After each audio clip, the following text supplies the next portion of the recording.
Hello, everyone, and welcome to another episode of Dark Rhino Security, Security Confidential. Today, we have another fabulous guest with us. He is Paul Hamman. Paul is a cybersecurity executive. He is an expert in many things, especially cloud computing. He has worked at so many companies that you all have heard out there, people like Truist, people like SunTrust and Capital One.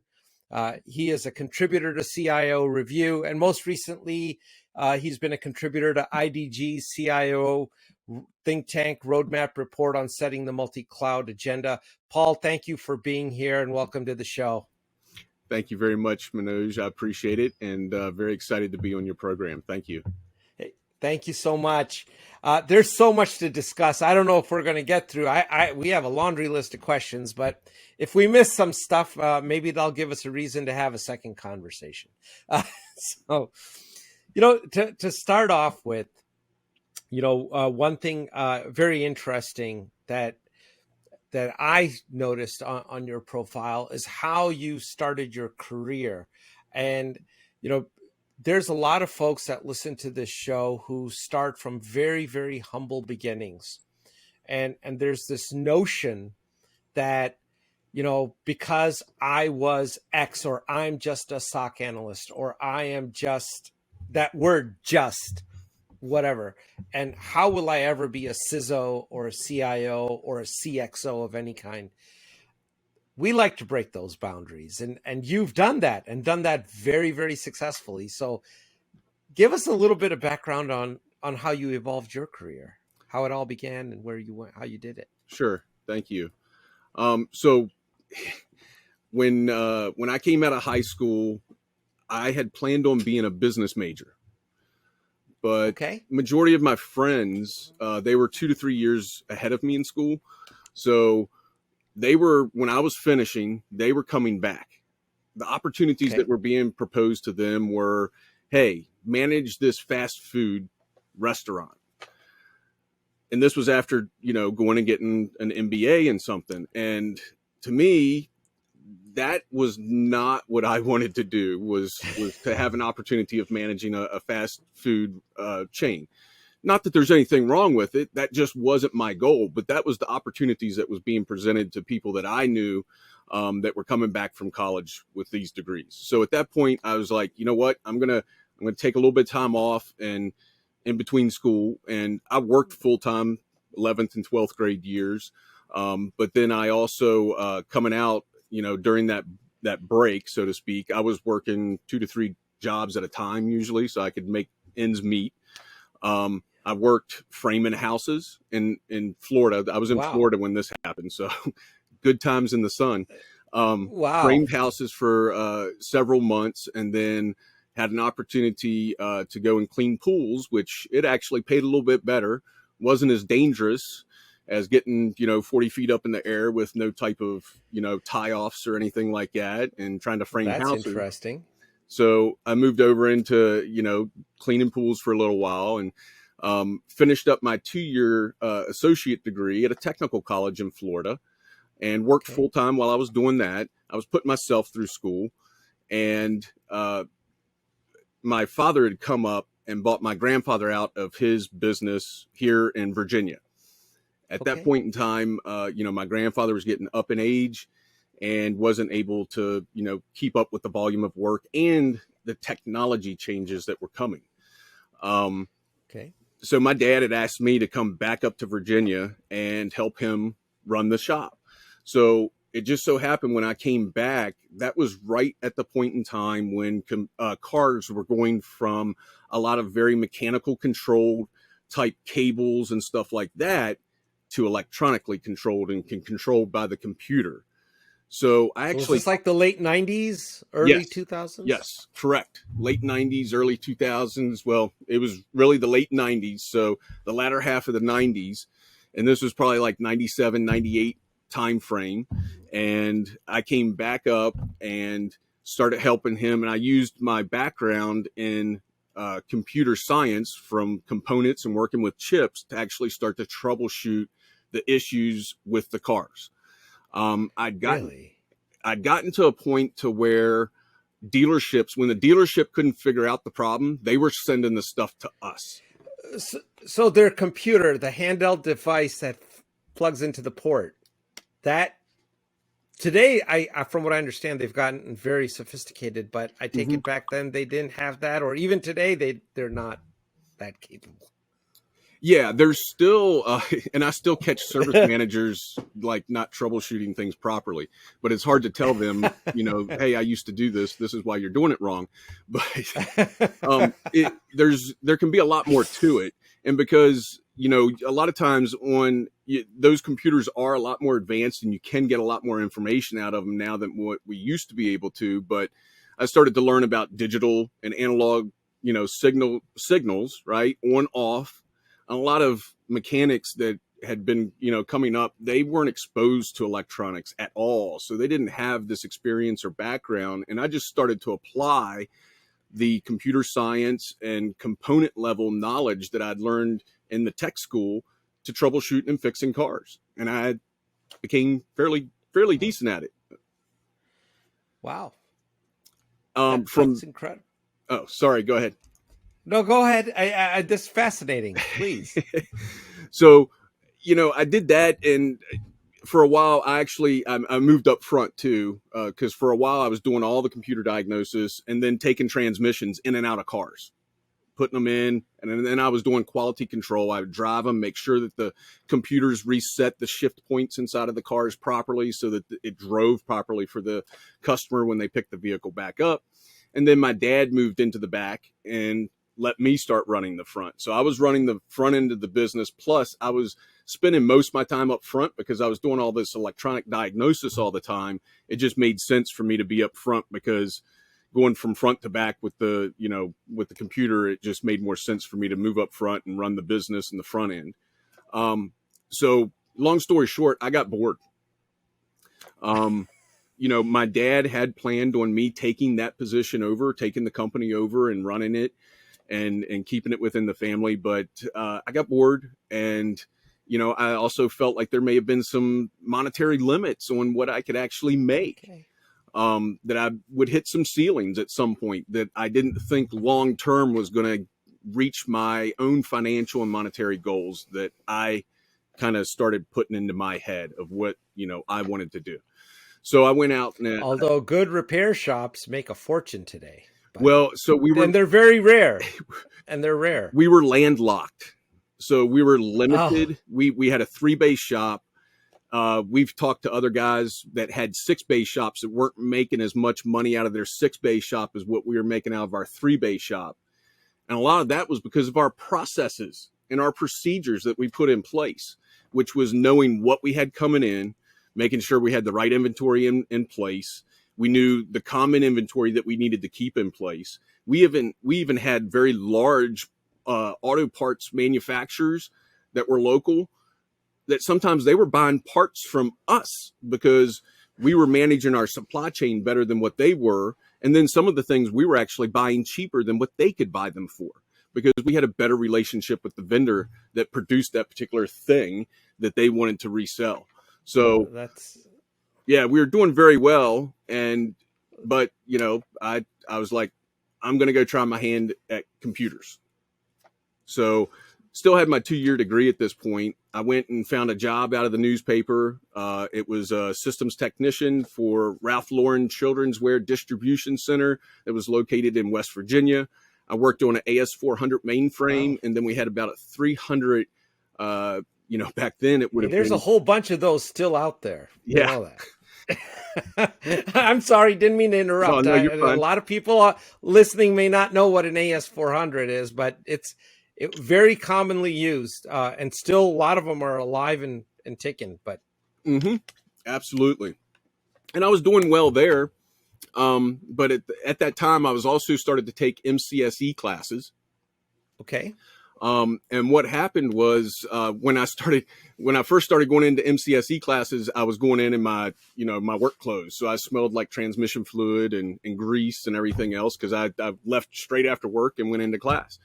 And the teacher that was there saw that I wasn't wearing, work uniform anymore. I was wearing like normal clothes, not mechanic clothes. And he's like, well, did you change jobs or something? I was like, yeah. I went off and got me a job, systems technician up here, told him what I was doing. And he was like, you know what?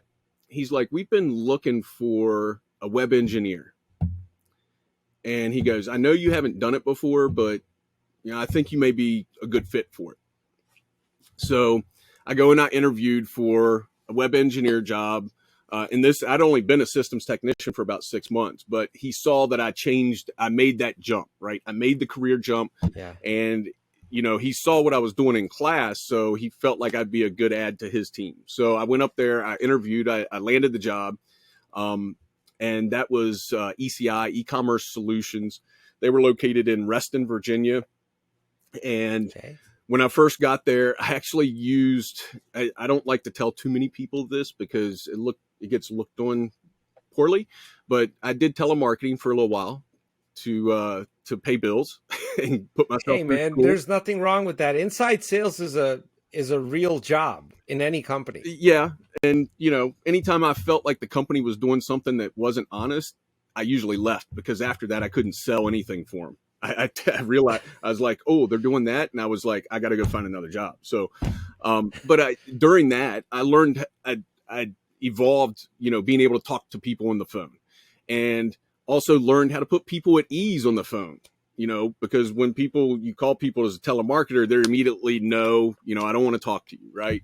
Well, one of the key projects we had there was migrating 3,000 websites and their DNS and email from one system to a new system. So when I first got there, they had 3 contractors working on it. They still had a stack like that. They're going through papers and going, okay, this customer's done. This customer, I got to recall. And I came in there, listened to what they were doing. And I was like, I know what the problem is. Nobody, they all think these people are faking it, right? And they don't want to talk to them. So I actually used my telemarketing skills. I ripped through that whole stack and finished that whole stack in 2 or 3 months. And that other team of 3 people had already been working on it for 6 months.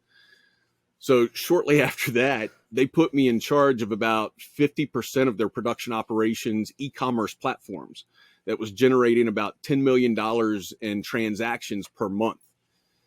Wow. Yeah. And then shortly, I was there for about 4 years. And then shortly after, I joined there about 2002, the internet bubble was bursting. So all of our senior guys were either getting laid off or they were leaving the company. I was still pretty green, about 4.5, at that point I was 2.5 years in the industry. So people are just coming to me and they're like, hey, Paul, you ever run DNS before? No. You want to do it? Yeah, sure. I'll give it a try. Why not? Yeah, why not? So, that's been a big thing for my career, right? When people have come to me with stuff that I haven't worked on or haven't done, I've always been like, oh, yeah, sure. Why not? I'll give it a try. It's something new to learn. Why not? Right? So discomfort is something that you're comfortable with. You're very, if I said that right, and a lot of people are not. Yeah, that's true. I've probably taken on a lot of risk, as I've stepped through different roles. And, when I started out, I didn't know what a CISO was. I'm not even sure we even had CISOs back then. I'm sure there was probably some. I think Tony Spinelli may have been one that was floating around back then, but there wasn't many, right? And the cyber industry really wasn't, there was still things out there, but not like it is today, right?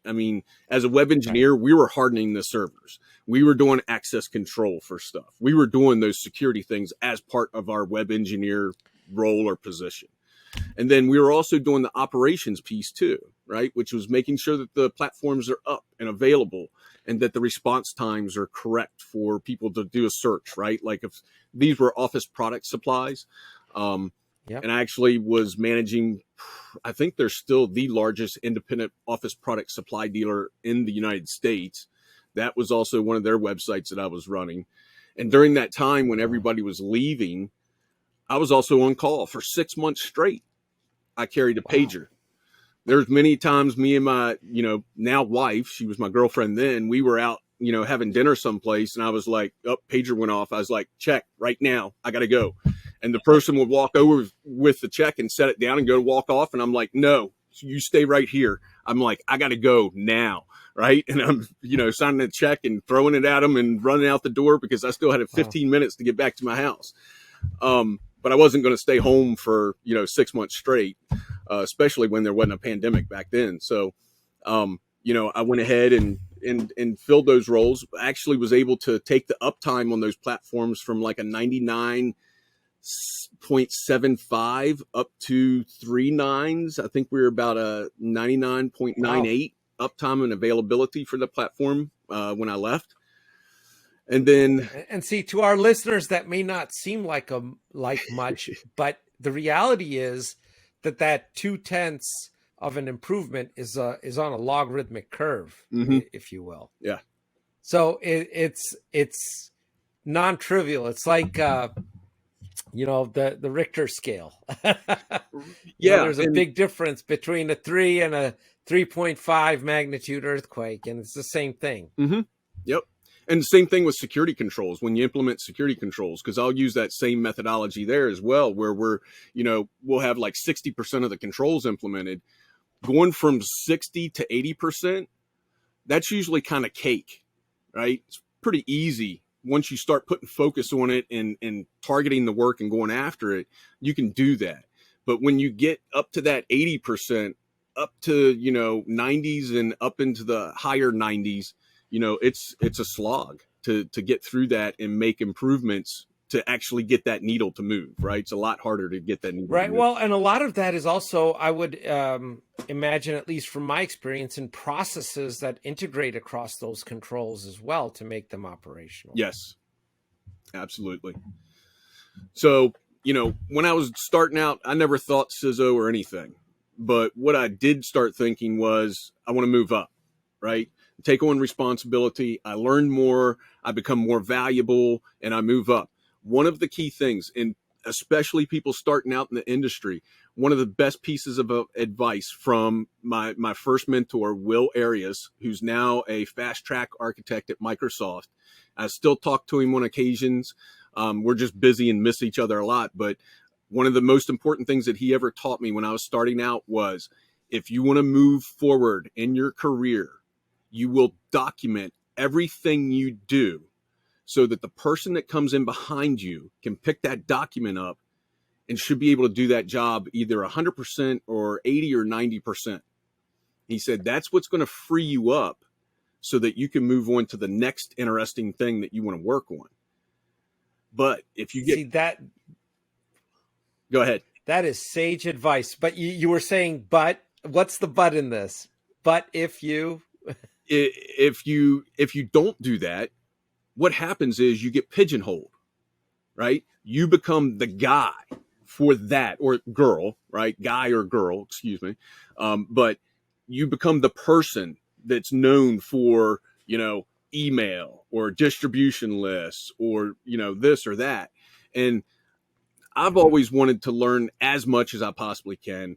I probably, have some attention deficit disorder probably someplace with me, but that's part of why I got into computers, right? Because it's always changing. There's always something new to learn. And especially with the threat actors, now there's always some new piece of ransomware or malware that they're putting out that does this and that. And you have to figure out how that happens and how do I prevent it from, being able to get onto our machines and taking all those different things into account. But you know what, Paul? I think you gave away a big secret there, and it's a very important one. And I'm going to repeat it: that you want to document the heck out of what you do so you can move on. I think a lot of people, what they fear is that they're going to put themselves out of a job. Yep. They're really uncomfortable with that. They're like, well, if I'm the email guy, I'm really valuable, and I could probably spend 10 years just doing that and be safe. And in safety, there's no progress. Exactly. Right. Exactly. Right. And a lot of times when I start to hit like a comfort, like there's not much more I can do here, I usually find myself wanting to move And that's, part of the moving on has been opportunity to do more, take on more responsibility, challenge myself to do things that I hadn't done before. Like a few years later, and, I went from the e-commerce platform, I went to a biometrics company. I started getting involved with government work there. Was at the biometrics company for, several years. They actually hired me on to do help desk because I got laid off from the e-commerce job. I got laid off from there. Wow. Yeah. Even though I was running I'm sure you weren't unemployed for very long. Well, actually I was, because the problem was when I got laid off, I only had about 4.5 years of experience. I only had my 2-year degree, right? Don't you think that can be a false god too? How much experience and whatnot. It's really about the attitude. I mean, what I'm listening to here is having that can do, and I'm going to get it done. I don't care. Exactly. And I look for more aptitude and attitude than I do certifications, school, or anything else. Because when I was sitting at the e-commerce place, I can tell you right now, the guy that had his MCSE and had his 4-year degree, guess who he turned around and asked what he should do when he fixed something? You. There you go. And then that frustrated me, because then I found out he's making what?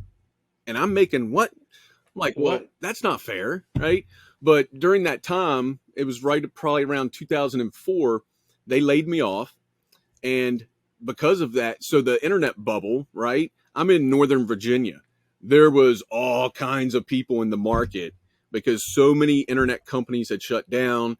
And a lot of these people had 5, 6, they had me by 2 years of experience, 2 years of work experience. And they had me by a 2-year degree. Most of them had their 4-year degrees at this point. So, and I didn't have my 4-year degree, but people were using that. You don't have this certification. You don't have a 4-year degree. Therefore you don't qualify. And I'm like, yeah, but I know how to do this. Right. But I wasn't getting through the resume grinder. So I had about 6 months before I actually found we want somebody to run our desktops, right, and run help desk for us internally for this biometrics company. And I took that opportunity because I wanted to pay the bills. So I took that opportunity. I was there for about 6 months, and I'm sitting there in a meeting, and they said, wow, we just won this contract with I'm not going to say it was with a large system integrator to do the transportation workers identification and credentialing system. The large system integrator said, hey, you've got the biometric engine piece as part of this subcontract, but we want you to run the data center too. Well, as I'm sitting there at the table listening to a bunch of VPs and SVPs and C-levels talk about winning this contract and how excited they are, and now they've got this problem because the system integrator wants to give them the data center work. So I'm sitting there and I go, did you guys look at my resume? And they're like, yeah. And I'm like, so like running data center stuff is like what I was actually doing before I came here to do help desk. And they're like, really? And I was like, yeah, I was running about, 200-300 servers. We had our own data center and we migrated the data 10 center. 10 million in transactions a month. Yeah. And so they were like, oh, well, hey, okay, you're going to go up there and run TWIC data center then for the transportation workers identification credentialing system, which was in, I probably shouldn't say, it was in Maryland. Okay. Up by some special buildings in Maryland. We'll just leave it at that. And there was also some people running out of that data center that had very, sensitive information that they were dealing with too. But so when I get there, I start looking at what I'm working with. The first thing that I noticed is they said, well, you got 3 people that you put on here. And I was like, okay, so we're going to patch during business hours? No, you can't patch during business hours. And I was like, 3 people ain't going to be enough. I need at least 5 people to do 24/7 data center operations, at least 5. So immediately I got 2 or 3 people added to the contract that was not in there originally. So, the company loved me for that, because now I'm adding money and revenue back onto them, because I've already increasing revenue. Yeah, I've already spotted a problem. I haven't even touched anything yet. So, long story short, we took a program, the TWIC project they'd been working on it for like 2 years. We had about 6 months to take it from, government's mad because it hasn't gone live to going live.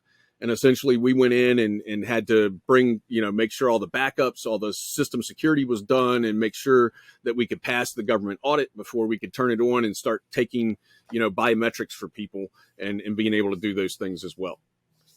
Go ahead. I'm sorry, go ahead. Another project that I'd done while I was there too, and some people probably know this one, which is called the CLEAR program that you have in the airports today. So you're responsible for that. At least at the beginning. Okay. When it first started, there was no TSA pre-check, right? That was another scenario, right? I'd never built out a full PKI solution before, but for that, we had to build out a full PKI, a root CA, a subordinate CA, issuing certificate authority. And the only thing I'd done before was I stood up a CA in our dev environment when I was doing the e-commerce stuff. So we didn't have to pay for certificates, because back then you had to pay like $800 for a certificate for a web server. And I figured out, well, I can just generate these certs internally and just tell our endpoints to trust the cert. We'll keep rolling them like we normally do on a yearly basis. But then, we saved, tens of thousands of dollars putting $800 certificates on each one of those servers like they were doing before. Now, would that still work today, given the fact the browsers pop up and say, well, this isn't issued by issuing authority? So I believe I haven't tried it. I think that's a good point. Now you've got me interested and curious. Now I'm probably going to want to go test that, because I'm not sure. You should be able to stick it in a trusted store and be able to get your browser to trust it, though, as long as you can do that chain of trust. But you have to have the right certs inside of your trusted certificate store. That I'm curious, because there could be a chunk of change depending on how many servers you're running, right? But I've noticed it quite a bit. Like, and some of these browsers, without naming names here, get really intrusive, and they're like, "Nah, we're not going to even let you pass Go and collect 200." This certificate is not legit, so it doesn't work. Yeah, and I've had that with some of the browsers, and I usually I've always got multiple browsers I'm working with too. So, well, let me switch just for a second back to something you said a little bit earlier about malware. And one of the themes in what you've described to us thus far, and there's been several themes, but one of them that I caught was how you have dramatically increased the efficiency in processes and expedited delivery on whatever needed to be done. Now we're seeing the bad actors do the same thing. We're seeing dwell times have come way down. Like, I remember they used to be like 200 and some odd days before, and now we're down to 90 minutes or less in some instances, right? What's driving that? Like, is the movement to the cloud? What's driving that? So I think what's driving the dwell times down is actually the defender's ability to detect them and ferret them out of an environment. Therefore, it puts them at risk of having to start all over again, right? So I think rather than laying dormant for an extended period of time, because let's face it, some of the ransomware companies and malware people that are sending this stuff out, some of their businesses and processes that they have in place are actually better than some of the, for-profit organizations that I've seen out there, running things. I mean, they look at, how they're doing it. And before, they probably had people that they were breached, but they probably had a queue that they were working through of who were going to, we've already, infected all these companies. We're going to lay dormant because we're going to focus on these guys first, and then we'll circle back to these guys. But as the defenders, and we've gotten better as an industry at finding and detecting them and kicking them out of an environment, you have to think about that. Now, when you kick them out of an environment, they have to start all over, right? That's a reinvestment that they have to put in. So their return on that investment of doing the infection the first time has now gone down if they have to go in and do it again all over, because the same method may not be there that they used before. So let me ask you this. Is it really the detection, or is it prevention? So has our prevention gotten that much better that they have to act faster, or has our detection got that much faster? I think it's a combination of both, right? Before, because the U.S. Air Force had they coined a term called the prevention paradox. So this is why I bring this up, where they say the more you focus on prevention, the less secure you become, because essentially if that's all you're focusing on, you lose the ability to see the movement of the bad guys to anything that you cannot prevent. Yep, absolutely. Right. That's I'm oversimplifying it, but that's pretty much the gist of it. So that's why I'm trying to make that delineation, and I'd love to hear a real security professionals. So I think it's both. I think it's both prevention and detection, right? There's far more security awareness now for general users than what there's ever been that I can ever remember, right? People are definitely, starting to pay more attention. My parents, they're in their 70s. They, sending links and what they click on, they're definitely more aware. They rarely will click on a link that they get in an email anymore. I've told them different, methods of how to address that. If it's a password reset, it shouldn't be coming unless you just asked for it, stuff like that. So I think it's both, right? And I still have to remind people this too, because I still have some folks that are like, hey, well, Defender said it caught it, right? Yeah. Did it? Are we sure? So even if I have preventive controls in place, I'm still looking for detection, right? I don't let my guard down, because there's always going to be a problem someplace, somewhere. Either somebody drops a control, or it gets missed, or there's a gap, or, the bad guys figured out how to get past the preventive control that you put in place. So now you're back into detection and response mode, right? What I try and use preventive for is let's use as many preventive controls as we possibly can, because I love preventive controls, because it helps reduce a bunch of the noise for my detection and response folks to actually focus on the things that they need to be focusing on, rather than having a bunch of noise coming through because you don't have a bunch of preventive controls. Because I've seen this in orgs where the security operations team, they're playing, cat and mouse with the DevOps teams all day long, because the DevOps teams are overprivileged. They're making things public. The security operations guys are trying to come back in and go, hey, why is that public? Take that down, and doing stuff like that, rather than working on, we don't allow public S3 buckets, and we don't allow, databases to be made public. Those types of things just automatically out the gate have no reason to be there without an exception being in place. And that's a weird exception to begin with. But, they're spending more time doing stuff like that, triaging misconfigurations, rather than focusing on doing the analysis for the detection and incident response pieces. Because, and that's one of the things that I tell security people, especially if you're in security and they say, I have nothing to do, and you're a engineer, and they say they have nothing to do. I'm like, have you looked at a log? Why would I look at a log? There should never be a point in time where you have nothing to do. Exactly. That's an impossibility, actually. I don't know how that would be. Yeah. And what you're saying is exactly correct. I mean, for the bad guys, figuring out how you prevented them is not that hard, but figuring out how you detected them, that's non-trivial. Because we had, a leader in the EDR space, and it pops off and says, hey, we stopped this. Awesome. I asked the guy, did you look at the event further? Did anything else launch? Not sure. I'm like, well, we need to go look at that, right?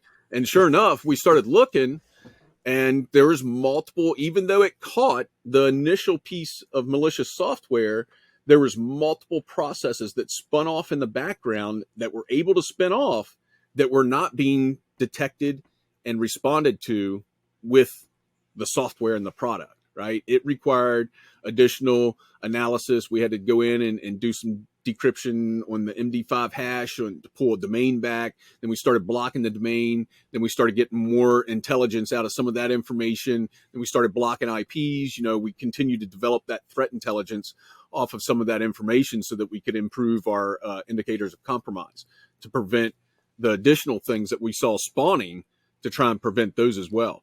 And then, nice enough, they took control of the security service and we're using it. How convenient. Yeah. And using it maliciously, right? Because we were seeing where they're trying to decrypt the traffic using the security process inside of that memory space. And they were doing weird things inside of that space.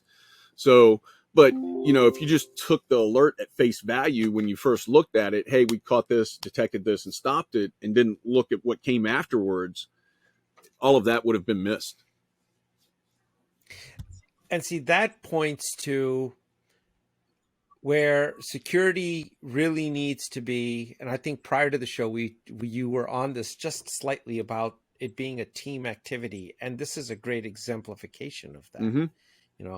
Just because some automation picked up something, that team still better be vigilant and operate as a holistic unit to find all these ancillary things that happen. Yep, absolutely.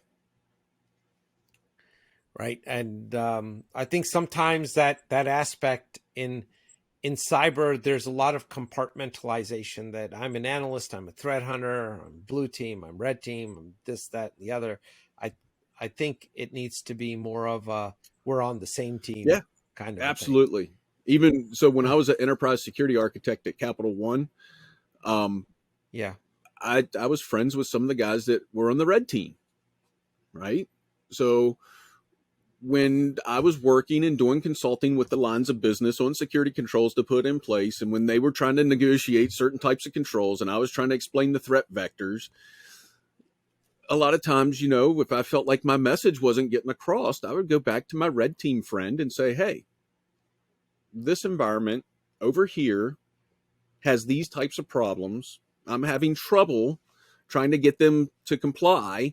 It would be helpful if part of your operation included something like this, so that, because when the red team runs into it and that report goes up to the board, usually those things get fixed, right? When the red team is showing, hey, I use this and this and this, it definitely gets a lot more visibility. But, I use stuff like that with the red team guys. And there's a couple of times I was walking through a parking garage in some of the buildings and I saw some of Cat 5 wiring out there. I would go and tell the red team guys, I'm like, hey, I don't know if it's our wiring, maybe it's somebody else's wiring, but maybe worth taking a look into, because I could easily go into that parking garage, splice that, put a sniffer in there, and start sniffing all the traffic. Yeah,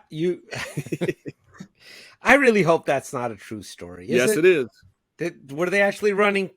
Was that public exposure of those cables? Okay. Publicly exposed Cat 5 blue cable running through a cable tray in the parking garage. Parking garage was unsecured. I think I can do one better than that. So I had this is another honest to God true story. I think I mentioned on another episode, where so our listeners be like, not that one again. But there's a well-known production house whose movies I can guarantee you have seen, and they have not one CISO, multiple CISOs, and multiple CIOs. So we're not talking a small company. Mm-hmm. It's giant Acme Corp. And when a movie is done, the final cut was going on a publicly exposed server out there. Mm-hmm. Because you know what? The editors who actually, there's no more cutting room floor like days of yesteryear. It's all done in the computer. And that's what they had, was a shared mega drive of some kind that was open to the planet. And you think about that, like, what was the investment in this production? $100 million, $200 million? Mm-hmm. and you could get access to it without, you don't even need to break anything. You just needed to find the server and download it. I was at a company, and one of the developers, he said, "Hey, I need an FTP site to transfer some files with some folks." I was like, "Okay, no problem." Oh, this is gonna be good. This was early, right? It was early, and so we stand it up, and I was like, "Okay." So I said, "Do me a favor." I said, "Do not go in and turn on anonymous access for FTP." I said, "We'll set up usernames and passwords," and I went ahead and I set some of those up for him. Long story short, about, what was it, maybe 2 months later, operations manager comes to me and he's like, "Why are we seeing all this traffic going to such and such server?" I don't know. And it was into our dev server, right? And I start looking, and I'm like, "Well, wait a minute, that's the server that we set the FTP up on."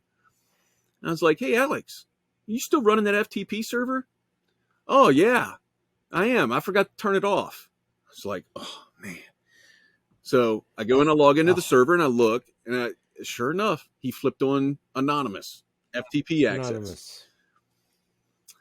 Let's just say a lot of adult content was loaded onto that FTP server and was being distributed all over the place.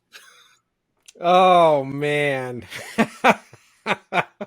So I had to go back and... Well, somebody was having a good time with it. Yeah. There's stories, we should at some point get a bunch of folks together and do like our top 10 screw ups that we've seen out there. There's some stories that we could tell that would be very, very interesting. That's funny. Yep. So let me ask you about, about cloud security inside out. There's a myth out there, and this is for all our listeners, where you have executives that are like, "Well, we're using Microsoft 365. We're on Amazon. We're using S3 buckets. Amazon takes care of our security. We don't have to worry about that anymore." What can look? I can't make this stuff up, man. It's not this. Yeah, I see you laughing, but I can't make it up. So what do you say to that crowd? So this is probably going to be my shortest response that you've gotten from me, which will probably be the most appreciated response, probably. No, this has been fantastic. So I love it. My response to those that think that the security is all baked in for them and that their job is done: you are a breach waiting to happen. It's just a matter of time. Sooner or later, if you think that your cloud service provider and you're done with security just because you're using M365 or you're using Amazon for your cloud infrastructure, you couldn't be more wrong. You have a ton of work. They are only securing part of that stack. You are still responsible for a large portion of the stack above that, depending on whether it's an IaaS, a PaaS, or a SaaS offering. There's still a lot of work that you need to be doing in order to control that attack surface and that plane properly. Well, folks, you heard it. Paul said it, not me. So when I say it, people are like, "Oh, well, you're an MSSP MDR firm, so you guys have your own self-interest in this thing." No, real CISO said it, so you heard it, and I hope you act on it. And I've been, it shouldn't matter who's saying it, because I've had those conversations with people too, where guys that worked for me were trying to tell somebody they needed to put a security control in, but I had to come on a phone call and tell the people the exact same thing he'd been telling them for 3 months, just so when they heard it come out of my mouth that, "Oh, well, okay, well, he's got a title." The title shouldn't matter. What we should start thinking with is our head and logic and what the real threats are that are out there, rather than letting titles get in the way of someone, making a good, solid, sound judgment statement. Well, that's just too damn logical, so we're not going to do that. That's typically how that goes. So now, we only have a couple minutes here, and boy, we haven't even gotten through the first 2 questions. There's no way we're going to. But let's stick to the cloud then, because I know there's a lot of movement there. Has the attack surface in fact been dramatically enlarged by this movement to the cloud and remote work? Yes. As all the Unfortunately. What's the cause behind it? What's changed in the? We always had laptops. We always had servers. What's changed? So you know, the biggest change was probably the pandemic, right? The big push on the pandemic and a lot of people to scramble to enable remote work for their employees, and still being able to do it in a secure manner, right? Even the federal government had challenges in that space because, you know, I talked to people and I knew about a large amount of work that Microsoft was doing related to support the federal government when we went into this mode. Right. So I think the pandemic's been a big part of it. We still lack all the necessary, you know, we're still short on skills and talent. And I know a lot of people, you know, trying to get into the industry as well. But we still lack the skills and talent to, you know, be able to properly securely move workloads. Like all these different companies, they've got people, there's not enough knowledge and experience out there to help all the companies that are trying to go and put stuff in the cloud now. So a lot of people are doing it the best they can, and they don't even realize the risk that they're bringing onto their company because they don't know. But they're trying to do the right thing by, you know, trying to make their company agile and being able to respond to business needs quickly by using these cloud services.